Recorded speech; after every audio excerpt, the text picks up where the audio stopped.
नमस्कार students, 8th class. मैं आपको आज अन्याय के खिलाफ लड़ाई उसके क्वेश्चन आंसर पर थोड़ा सा बताना चाहूँगी। आई होप आप लोगों ने अच्छे से इसकी रीडिंग की होगी और हमने अभ्यास कार्य भी इस पर किया है और मैंने आप लोगों के साथ वीडियो भी शेयर की थी, इस पाठ की व्याख्या भी शेयर की थी। क्वेश्चन आंसर थोड़े से बच गए हैं, उस पर हम थोड़ी सी अभी प्रकाश डालना चाहूँगी मैं, तो आप कृपया ध्यान दें। अन्याय के खिलाफ लड़ाई, ठीक है, ये हमारे पाठ के प्रश्न उत्तर हैं। इसके अतिरिक्त हम एक्स्ट्रा क्वेश्चन भी आपको देंगे, वो भी करने बहुत ज़रूरी हैं। इससे ये पता चलता है कि आप लोगों को चैप्टर कितना समझ आया है, ठीक है। तो पहला प्रश्न है, जैसे किस बात से पता चलता है कि बेस्टियन स्वभाव से क्रूर और अक्खड़ था। बेस्टियन, पहले तो ये मालूम होना चाहिए आपको रीडिंग के दौरान कि बेस्टियन है कौन, अंग्रेज़ अधिकारी। तो जब गांव में, कोई आदिवासियों के गांव में सड़क बनाने का या सड़क निर्माण करने का कार्य शुरू हुआ, तो उसने सभी गांव वासियों को आदेश दिया कि तुम्हें काम पर आना है। जब किसी गांववासी ने पूछा कि उसके लिए हमें क्या मिलेगा उसके बदले में, तब उसने उन्हें डांट कर कहा कि तुम गुलाम हो और हमारा जो आदेश है उसे मानना तुम्हारा कर्तव्य है। तुम इस बारे में कोई बात नहीं पूछ सकते हो, तुम्हें इस तरह का कोई अधिकार नहीं है। तो उसके इस व्यवहार से हमें पता चलता है कि वो बहुत ही अक्खड़ और क्रूर था, यानी कि क्रूर मतलब जिसके मन में दया का भाव ना हो, ठीक है। ये पहला प्रश्न हो गया। दूसरा है, श्री राम राजू का पूरा नाम क्या था। तो पुरानी बुक में हमारे पास है अलूरी श्री राम राजू। श्री राम राजू नहीं है आपकी बुक में, अब चेंज हुआ थोड़ा सा, यहाँ पे हो गया है श्री राम राजू का पूरा नाम था अलूरी सीता राम राजू, ठीक है। ये आपने करेक्शन कर लेनी है। आदिवासियों से उसका परिचय किस प्रकार हुआ, तो अब वो पढ़ा लिखा था, है ना, तभी वो सभी को जागरूक कर सका उनके अधिकारों के प्रति।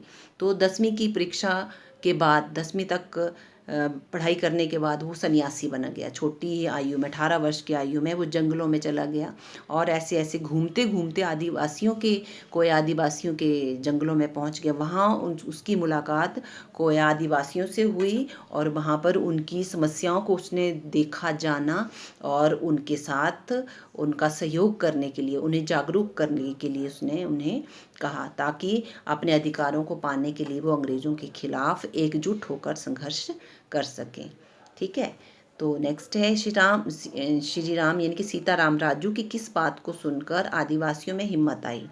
उसने कहा कि अंग्रेज़ों के खिलाफ सिर्फ हम ही आंदोलन नहीं कर रहे हैं, हमारे अलावा गांधी जी या उनकी तरह और भी बहुत सारे नेता हैं, देश राष्ट्रभक्त हैं, जो देश को आज़ाद कराने के लिए कई तरह के आंदोलन कर रहे हैं। अंग्रेज़ों के जो ये इनके जो व्यवहार है अंग्रेज़ों का भारतवासियों के साथ, उसका विरोध कर रहे हैं, क्योंकि अंग्रेज़ जो थे बहुत अत्याचार कर रहे थे, बहुत क्रूर थे, बहुत हमारे अधिकारों का हनन कर रहे थे। इसीलिए इन सभी बातों से उसने आदिवासियों को अवगत कराया। ये सुनकर आदिवासियों में हिम्मत हुई, एकजुट हुए और वो सभी अंग्रेज़ों के खिलाफ लड़ने के लिए तैयार हो गए। फिर है, कोई आदिवासी भारतीय सिपाहियों का ध्यान किस प्रकार रखते थे। यहाँ राष्ट्रभक्ति की बात हो रही है कि अब बहुत सारे जो सैनिक थे अंग्रेजी सेना में वो भारतीय भी थे। जब पगडंडियों से वो सैनिक गुजर रहे होते तो कोई आदिवासी, क्योंकि वो छुपकर आक्रमण करते थे, तो हमारे जो भारतीय सैनिक होते थे अंग्रेजी सेना में उन पर आक्रमण नहीं करते थे, उन्हें जाने देते थे और पीछे जब अंग्रेजी अधिकारी आते थे उन पर आक्रमण कर देते थे। इस तरह से अपने भारतवासियों को किसी तरह का नुकसान नहीं पहुंचाना चाहते थे। इससे पता चलता है कि उनमें देशभक्ति की भावना जो थी वो कूट कूट कर भरी हुई थी, ठीक है। नेक्स्ट है, जैसे श्री राम राजू ने अंग्रेज़ों के सामने समर्पण कर दिया, यानी कि सरेंडर कर दिया जिसको आप कहते हैं, तो वो क्यों किया उसने। तो कोया आदिवासियों की ज़रूरतें कहाँ से पूरी होती थी, उनके खेतों से। तो उनके खेतों में लगी हुई, जब अंग्रेज़ों ने देखा कि उनका मुकाबला करना मुश्किल हो रहा है, तो उन्होंने एक योजना बनाई। उन्होंने कोया आदिवासियों की फसलों को जला दिया।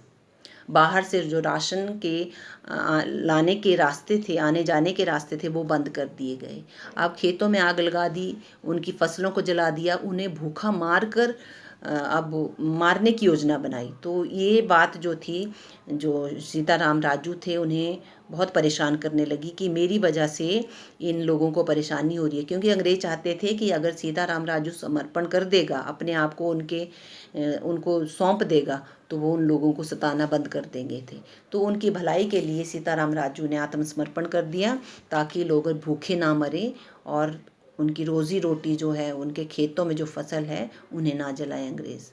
तो इसलिए ये क्वेश्चन आंसर भी आप लोगों ने कर लेने हैं, और अगली वीडियो के साथ फिर आपके सामने हम उपस्थित होंगे। धन्यवाद। आपका दिन मंगलमय हो।